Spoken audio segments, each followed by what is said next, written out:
பெருங்குடல் இதனுடைய படம். இதை பார்த்தா உங்களுக்கு ஒன்று தோணும், இது ஒரு கேள்விக்குறி மாதிரி இருக்கா? இது ஹைப்பர் ஆக்டிவ் ஆனால் இவங்க கேள்வி கேட்டுக்கிட்டே இருப்பாங்க, எதை சொன்னாலும் கேள்வி கேட்பாங்க. இவங்கள்ட்ட கேள்வி மட்டும்தான் கேட்க தெரியும். என்ன நம்ம திருப்ப கேள்வி கேட்டோம்னா அதுக்கு பதில் சொல்ல முடியாது, கேள்வி மட்டும்தான் அவங்களால கேட்க முடியும். இது ரொம்ப ஹைப்பர் ஆக்டிவாக. இது ஹைப்போ ஆயிடுச்சுன்னா என்ன சொன்னாலும் நம்புவாங்க. திரும்ப எதிர்த்து கடைக்கு போப்பேன்னா போகிறேன், ஏன் போகணும் கேட்கும், அதெல்லாம் கேட்க மாட்டாங்க.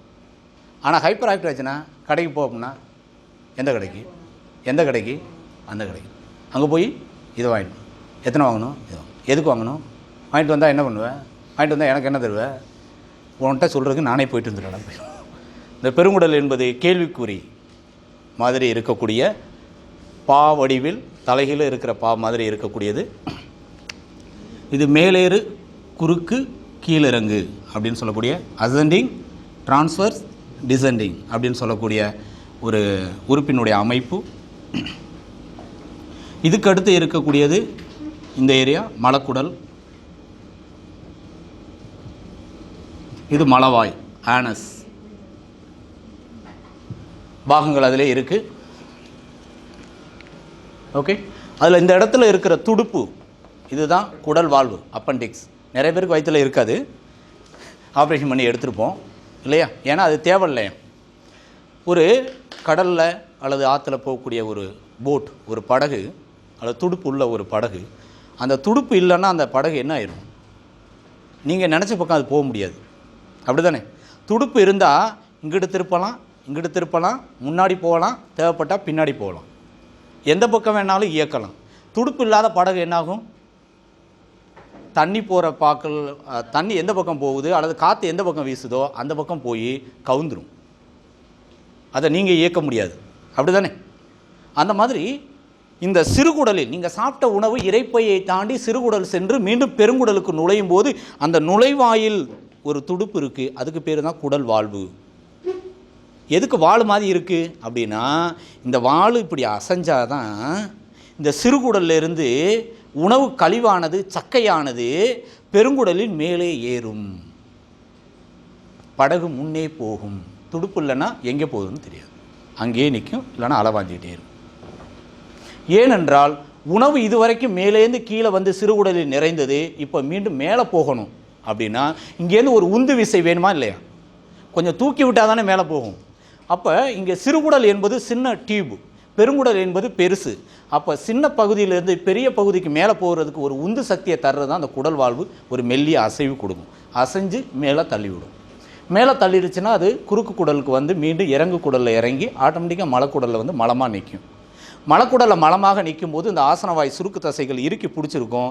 இந்த அழுத்தத்தின் காரணமாக அங்கே உள்ள சென்சரி நெர்வ் அந்த சென்சேஷனை மூளைக்கு கடத்தி மோஷன் வர்ற உணர்வை உண்டாக்கணுன்னு ஆட்டோமேட்டிக்காக கால் ரெண்டும் பாத்ரூம் எங்கே இருக்குதுன்னு தேட ஆரம்பிச்சிடும். இரு செத்த வெயிட் பண்ணு, நான் தயாராகிறேன் அப்படின்னு அழகாக போக ஆரம்பிச்சிடும். அப்போ ஆட்டோமேட்டிக்காக நம்ம தயாராகிட்டோம்னு மனசு சொல்லிடுச்சுன்னா அந்த நரம்புகள் சென்சரி நெர்வ் மோட்டார் நெர்வாக மாறி விரிவடைஞ்சு ஆசனவாய் விரிவடைத்து உந்தி தள்ளி மலத்தை வெளியேற்றும், சுருங்கி விரிந்து நசுக்கி வெளியேற்றும். அற்புதமான திடக்கழிவை வெளியேற்றக்கூடிய உணவினுடைய அந்த திடக்கழிவு என்று சொல்லக்கூடிய மாவு கழிவு அல்லது சக்கை என்று சொல்லக்கூடிய அந்த கழிவு மலக்கழிவை முழுவதுமாக வெளியேற்றக்கூடிய அற்புதமான ஒரு ஆர்கான் லார்ஜ் இன்டெஸ்டைன். ஓகே,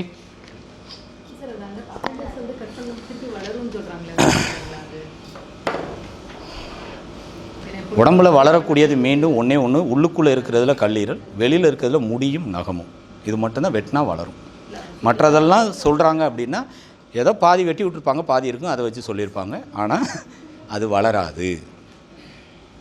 அப்படின்னா ஆப்ரேஷன் பண்ணவங்க அப்பெண்டிக்ஸ் எடுத்தவங்க வேணால் நீங்கள் செக் பண்ணி ஸ்கேன் பண்ணி பாருங்கள், அதில் மென்ஷன் பண்ணுவான் அப்பெண்டிக்ஸ் ஆப்ரேஷன் செய்யப்பட்டுள்ளது இல்லை அப்படின்னு தான் வரும், வளராது. ஓகே, இப்படி தான் இருக்கும். அதான் எடுத்துக்காட்டு சொல்லிட்டேனே, படகு முன்னாடியும் போகாது பின்னாடியும் போகாது, சாகிற வரை மலச்சிக்கல் தான், அதில் எந்த வாய்ப்பும் இல்லை. நீங்கள் மலம் இலகுவாகி போகக்கூடிய அளவுக்கு தினசரி நீர்ச்சத்து நார்ச்சத்து இருக்கிற உணவுகளை கூடுதலாக சாப்பிட்டு தேவைப்பட்டால் எனிமா எடுத்து தான் உங்களுடைய மலக்கழிவை வெளியேற்றணும். இல்லைன்னா ஓவர்லோடு அதிகமாக சாப்பிட்டு அந்த அழுத்தத்தின் காரணமாக மோஷன் வரும். அப்போ சாப்பிட்டோன்னே மோஷன் வரும். அதுக்குன்னு ஒரு டைம் சொல்ல முடியாது. எப்போ சாப்பிட்டாலும் மோஷன் போகும். அதனாலே சாப்பிட்றதுக்கு பயப்படுவாங்க. சாப்பிட்டா எனக்கு மோஷன் வர மாதிரி இருக்கு, எனக்கு ஒன்றும் வேண்டாம் அப்படின்னு சொல்லுவாங்க. இந்த அப்பெண்டிக்ஸ் பலகீனம் ஏற்பட்டா. ஓகே, அது எப்போ பலகீனம் பாதிப்பு ஏற்படும்? இந்த சிறுகுடலிலிருந்து உணவு கழிவு மேலே போகும்போது இந்த மலவாயில் அதிகமான உஷ்ணம் அமிலத்தன்மையான உணவாக இருந்தால் இந்த இடத்த புண்ணாக்கும். ஏன்னா அது உந்தி தள்ளக்கூடியதில். அப்படி புண்ணானா அந்த உணவினுடைய கழிவினுடைய துகள்கள் சிறிதளவு இந்த எம்டி ஸ்பேஸில் தேக்கமாயிரும். 2வது நாள், 3வது நாள், 5வது நாள், 1 மாதம், 2 மாதத்தினுடைய கழிவுகள்லாம் சிறிதளவு இங்கே தேக்கமாயிருந்தால் இது சுருங்கி விரிகிற தன்மையை குறைந்து கொண்டே வரும் புண்ணாக இருக்கிறதுனால. ஏன்னா முடியலை அதுக்கு. அதனால் அது பலகீனமாகும்போது கொஞ்சம் கொஞ்சமாக அது அமிலத்தன்மையாக மாறி உள்ளே அரித்து புண்ணாகும்போது அப்பெண்டிக்ஸ் ஸ்வெல்லிங் ஆயிரும். அப்போ வீங்கும் போது தான் வெடிச்சிரும் அப்படின்னு சொல்லி பயமுறுத்துவாங்க. அது ரொம்ப பெருசாகும்போது அருகில் இருக்கக்கூடிய இது பெருங்குடல் சுருங்கி உரிய முடியாது. நம்ம அப்படி அசைச்சா கூட அது மற்ற நரம்புகளையோ தசைகளையோ டச் ஆகும்போது பெயின் இம்மிடியட்டாக சிவியர் பெயினாக அக்ரிவேட் ஆகும். ஓகே, அதுக்கு முழுக்க முழுக்க காரணம் மலச்சிக்கலும் உணவு கட்டுப்பாடு இன்மையும் உணவினுடைய குறைபாடும். அதனுடைய ஃபிசியாலஜி லார்ஜ் இன்டெஸ்டினல் இது ரொம்ப சிம்பிளானதான்.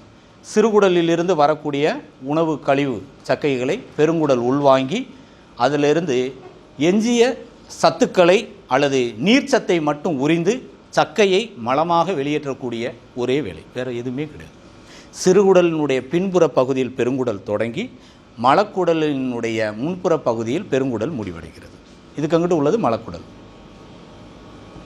அந்த மலக்குடல் அந்த வளைவு சிக்மாய்ட் கோலன். மேக்ஸிமம் கேன்சர் இந்த சிக்மாய்ட் கோலன்லேயோ அல்லது இந்த ரெக்டம்லேயோ கேன்சர் ஃபார்ம் ஆகும். கேன்சருங்கிறது என்னது? ஒரு புண்ணு, ஆறாத நாள்பட்ட புண்ணு. அங்கே இருக்கிற செல் வேறொரு செல்லாக கன்வெர்ட் ஆகும். ஒரு ஆள் தான் அவன் ரொம்ப நாளாக அடிபட்டு நொந்து இப்போ ஒரு தீவிரவாதியை தொடர்பு ஏற்பட்டு அவன் தீவிரவாதியாக மாறிட்டான். இதுக்கு முன்னாடி அவனுக்கு பேர் குமார், இப்போ அவனுக்கு பேர் டெரரிஸ்ட், தீவிரவாதி. அப்போ இதுக்கு முன்னாடி அது நம்மளுடைய செல்லு, இப்போ நம்ம உடம்பே கெடுக்கிற செல்லாக அது மாறிடுச்சு. அதுக்கு பேர் தீவிரவாதி செல். அதை தான் கேன்சர் செல் அப்படின்னு வைக்கணும். வெளியிலேருந்து வர்றது அல்ல, நம்ம உடம்புலே இருக்கிற செல் நமக்கே எதிரியாக மாறும், நம்மளை அழிக்கக்கூடியது ஒன்றாக மாறும். அதற்கு காரணம் நாம் வாழ்க்கை முறை தவறு, வாழ்வியலினுடைய தவறு, குறைபாடு.